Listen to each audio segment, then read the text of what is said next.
अस्सलाम वालेकुम प्यारे बच्चों। आज हमें एट्थ का टॉपिक नॉइज़ एंड म्यूज़िक पढ़ना है, जो कि साउंड में एक सब टॉपिक है। आपको मालूम होगा, आज तक हमने साउंड के बारे में 2-3 क्लास पढ़ लिए। तो आज हम थोड़ा बहुत साउंड और नॉइज़ और म्यूज़िक के बारे में जानकारी देते हैं। हम अपने इर्द गिर्द बहुत सारे साउंड सुनते हैं, बहुत सारी आवाज़ें सुनती हैं। बहुत सी आवाज़ें ऐसी हैं जो हमारे कानों को बहुत अच्छा लगती हैं। मिसाल के तौर पर एक किस्म की आवाज़ आप सुन लीजिए।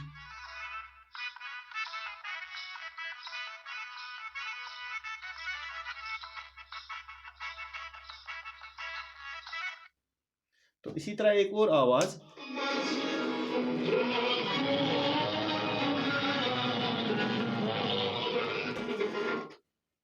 तो आपने क्या समझ लिया इन दो आवाज़ों में? एक आवाज़ ऐसी है जो हमारे कानों को अच्छी लगती है, और एक और आवाज़ जो आपने सुनी वो हमारे कानों को बहुत इरिटेट करती है।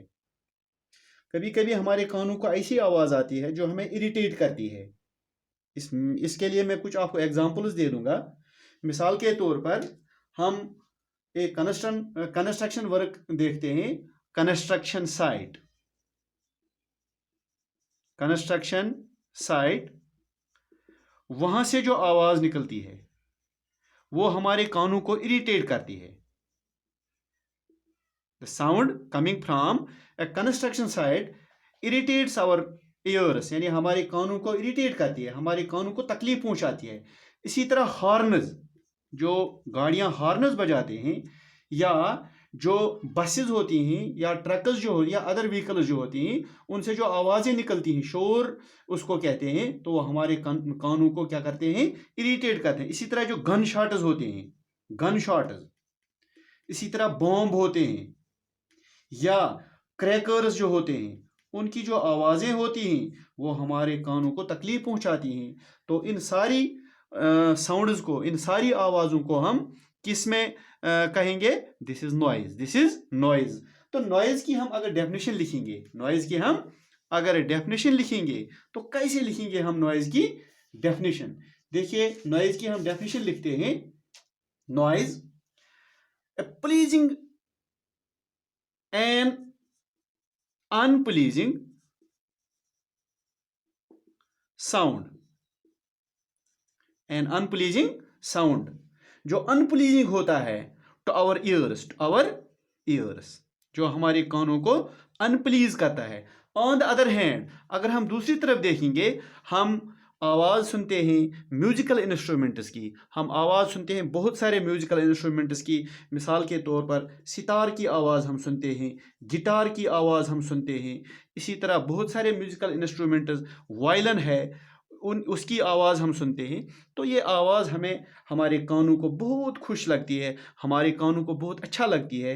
तो इस आवाज़ से हम, इस आवाज़ को हम बोलेंगे दिस इज कॉल्ड म्यूजिक। ये प्लीजेंट साउंड है। क्या है ये pleasant sound. This sound which has a pleasing effect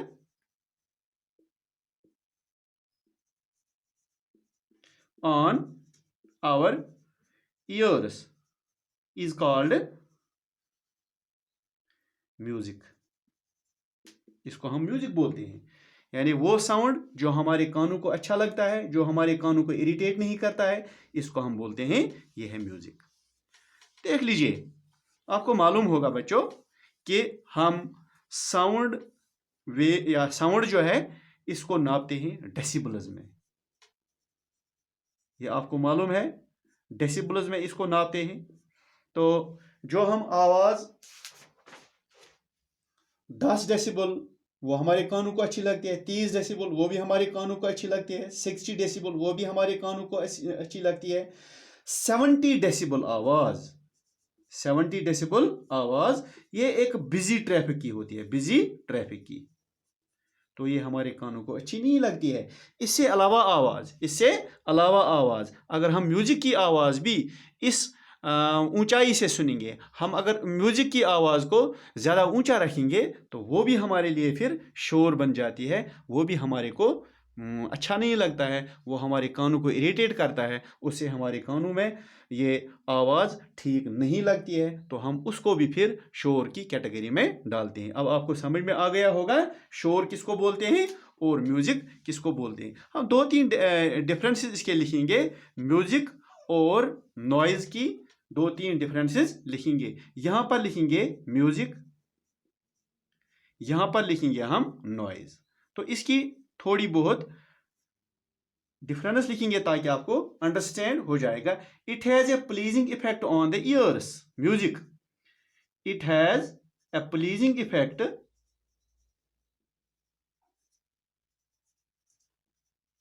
on the years, हमारे कानों को अच्छा लगता है, ये म्यूजिक जो है हमारे कानों को अच्छा लगता है। इसके नीचे हम लिखेंगे शोर, इट इज डिस्प्लीजिंग टू ईयर्स,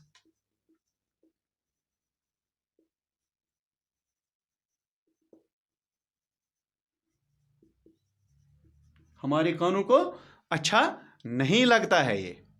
इसी तरह इसके नीचे हम एक और डेफिनेशन लिखेंगे, it is produced by regular periodic vibrations, it is produced by regular periodic vibrations. आपको मालूम है कि साउंड जो है ये वाइब्रेशन से निकलता है, तो एंड फ्रो मोशन से निकलता है, ऑसिलेशन से निकलता है, लेकिन म्यूजिक के सिलसिले में जो वाइब्रेशंस होती हैं वो होती हैं रेगुलर। क्या होती हैं? रेगुलर होती हैं of a body, body means vibrating body. तो इसके नीचे हम लिखेंगे it is produced by irregular vibrations, it is produced by irregular vibrations in a material। एक और अहम डिफरेंस इन दो में हम लिखेंगे, एक और डिफरेंस वो है number 3, the amplitude of vibration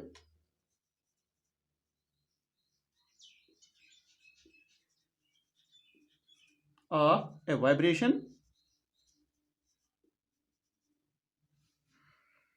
and its frequency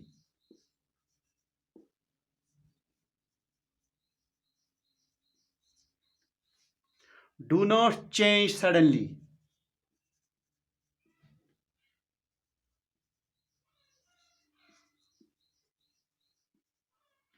इसका क्या मतलब है? एम्पलीट्यूड और वाइब्रेशन जो म्यूजिकल साउंड की होती है वो अचानक नहीं बदलते हैं, वो बिल्कुल एक रिदम में चलते हैं, एक रिदम के हिसाब से चलते हैं, तभी हमारे कानों को ये ठीक लगता है। लेकिन नॉइज के सिलसिले में क्या है? The amplitude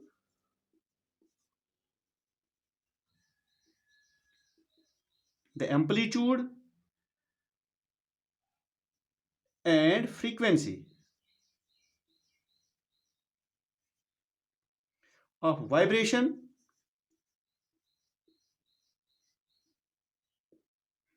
may change suddenly।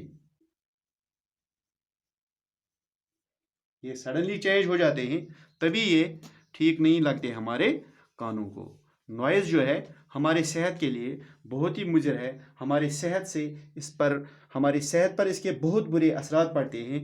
तो कौन से effects of noise? Number 1, hearing impairment, hearing impairment यानी इंसान सुनने से रह जाता है, इंसान के कानों की खराबी हो जाती है, यानी वो सुन नहीं पाता है। दूसरी है टिनाइटिस। टिनाइटिस एक किस्म का रिंगिंग साउंड होता है, रिंगिंग साउंड, चाहे बाहर शोर हो चाहे बाहर आवाज हो, लेकिन हमारे कानों को एक रिंगिंग साउंड आता है, तो इसको बोलते हैं टिनाइटिस, यानी कानों का बजना। इसी तरह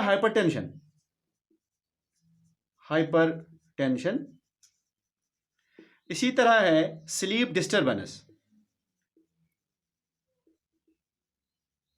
तो ये प्रॉब्लम्स जो हैं शोर से पैदा हो जाती हैं। शोर को हम कैसे कम कर सकते हैं? शोर की जो प्रॉब्लम है इसको कैसे कम किया जाता है? हम प्लांट्स, ज़्यादा से ज़्यादा प्लांट्स लगाकर इससे शोर को ख़त्म किया जा सकता है। इसी तरह गाड़ियों के